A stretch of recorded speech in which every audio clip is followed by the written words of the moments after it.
Gwekinya gwa gikundi giki kia maminista cukuru-ini uyu wa muthingi wa Ololua kaunti-ini ya Kajiado kuracora mbica ya uria thirikari yoete na ũritũ uhoro wa gucokereria kwa mihang'o ya githomo bũrũri-inĩ.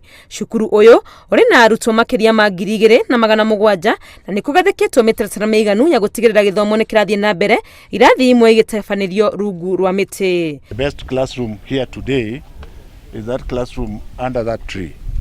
And the reason is very simple. Trees add oxygen to the air and take away carbon dioxide. And so as far as children are concerned, that is the best classroom. Thirikari ikoretwo ihinyĩrĩirie atĩ ona wakorwo gũtingĩhoteka arutwo gũikara maraihanĩrĩirie, ũgwati ũrĩa ũngiumĩra ũkũrigĩrĩrio na gũtigĩrĩra kũrĩ na ũtheru na arutwo othe gwĩkĩra mask ũrĩa kwagĩrĩire hĩndĩ ciothe. All the children here are properly masked and properly groomed. Even though you can say social distancing is a challenge, it has not stopped us from delivering the services. I think it's really important that we are all here together.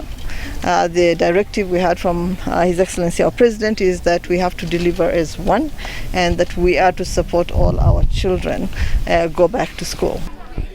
Ere thiko ya kana kuma githomo giacokereria arutwo maroneka ni maigĩrĩtwo ni mutugo mweru wa muikarire na mahinda kwa mahinda no ukona magitengera gwithamba moko. Undu umwe thirikari eranĩire ni ati ugitĩri wa arutwo ni ũgwĩkĩrĩrwo na njĩra nene rĩrĩa rĩothe marĩ cukuru. Ngĩribotera Inooro TV rĩtwa rĩakwa nĩ Wangui wa Mwangi.